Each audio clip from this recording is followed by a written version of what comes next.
যেহেতু নামাজ পড়ার কথা আমার আল্লাহ বলেছেন, আমি নামাজের ইমামতি করব, ঠিক তুমি এইখানে দাঁড়াইয়া একটু আজান দিয়া দাও।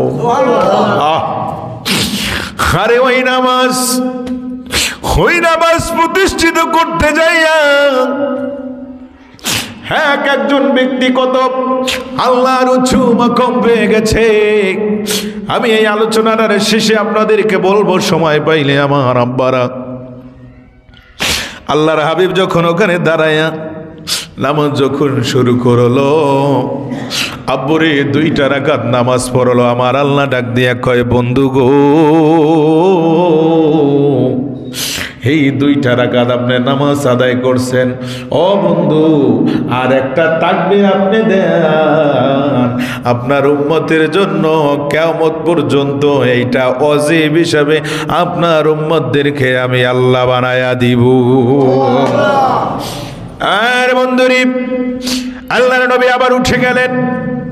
যখন আল্লাহু আকবার বলে তাকবীর দিয়া দিল, 3য় নাম্বারের রাকাত যখন নামাজ শেষ করবেন, জিবরাইল ডাক দিয়া কয়, নবী গো, আল্লাহর জন্য 1 রাকাত পড়লেন। এই যে বেতারের নামাজটা, আল্লাহর জন্য 1 রাকাত পড়লেন, আপনি নিজের জন্য 1 রাকাত পড়লেন, আপনার উম্মতের জন্য 1 রাকাত নামাজ আপনি পড়লেন। আপনার উম্মতকে আপনি 1 রাকাত নামাজ উপহার দিলেন। নবীজি, আমি কি অন্যায় করলাম, আমি কি অপরাধ করলাম, আমি কি দোষ করলাম? ইয়া রাসূলুল্লাহ, আমার জন্য যদি আপনি একটা মাত্র তাকবীর দেন, আমি জিবরাইল জীবন ধন্য হয়ে যাবে। আপনার গোলামি করা আমি জিবরাইলের জন্য সার্থক হয়ে যাবে। আরো জোরে বলুন, আল্লাহু আকবার। আমার আব্বারা, ভেঙ্গে ভেঙ্গে বলতেছি আপনাদেরকে বোঝানোর জন্য। নবীজি আমার নামাজ শেষ করলেন।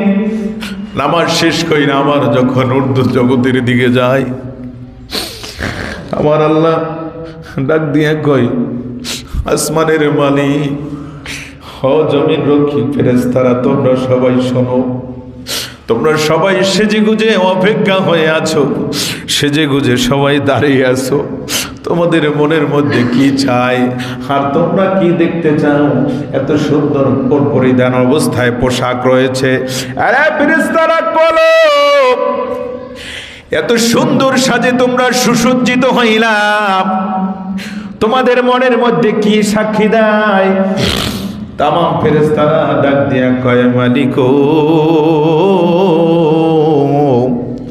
আজকে আমাদের মন সাক্ষী দিচ্ছে, এই কিয়ামত পর্যন্ত দুনিয়াটা আমাদের মাথার উপরে থাকবে। তোমার এই খোলা আসমানটা আমরা ভর করে রাখতেছি। আল্লাহ, আমাদের জন্য মনে হয় আজকে এমন একটা রহমতের কদম তোমার আরশের মধ্যে আসতেছি, যেই কদমের কারণে আমরা আর শুধু ফেরেশতা থাকবো না, এক একটা ফেরেশতা আপনার বান্দার জন্য এক একটা রহমত হয়ে যাব। আমি আপনাদের কাছে জিজ্ঞাসা করতে চাই, হোমনাদিন এলাকার খাগুটিয়ার আব্বা, এর নবীজির কদমে যদি এক একটা ফেরেশতা রহমতের মালাইকা হতে পারে, আমার আব্বা রহমতের ফেরেশতা হতে পারে, ওই নবীজির উম্মত হয়ে আমরা খুশি না বেজার? আরো জোরে কোন খুশি না বেজার? কে কে খুশি হাত তুলে দেখাই। নারায়ে তাকবীর, নারায়ে রিসালাত। আল্লাহ কবুল করুক বলি আমিন। আমার আব্বুরা, সময় সংক্ষেপ, অল্প করে ভেঙ্গে দিয়ে বলে দিচ্ছি, নবী আমার এখন যখন আল্লাহর বাড়িতে গিয়ে সর্বপ্রথম যেই গেটটা আমার আল্লাহ সুবহানাহু ওয়া তাআলা বানায়া রাখছেন, আমার আল্লাহ কোরআনের মধ্যে বলে, আসা আইয়াবাসাকা রাব্বুকা মাকামাম মাহমুদা। জোরে কোন সুবহানাল্লাহ।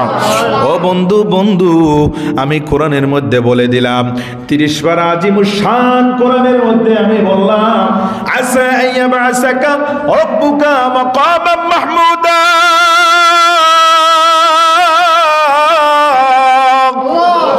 ও বন্ধু, আপনার জন্য আমি মাকামে মাহমুদ বানাইছি।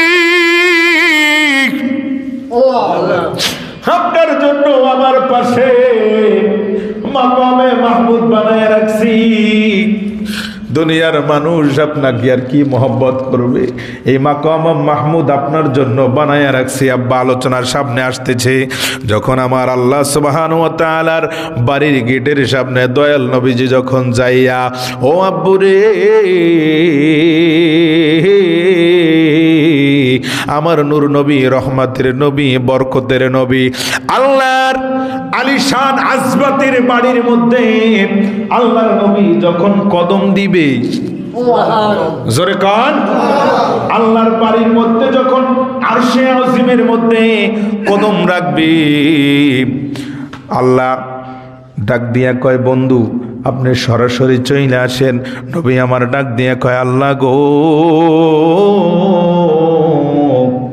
মুসা নবীর কথা কম বেশি সকলেই শুনছেন, কথা কন। মুসা নবী তোমার সাথে কথা বলার জন্য তুর পাহাড়ে গিয়েছিল, মনের অজান্তে তার পায়ের মধ্যে জুতা ছিল। তুমি ধমক দিয়া বলেছিল, রে মুসা তোমার পায়ের মধ্যে জুতা, জুতা খুইলা তারপরে আমার সাথে কথা বলার জন্য আসো।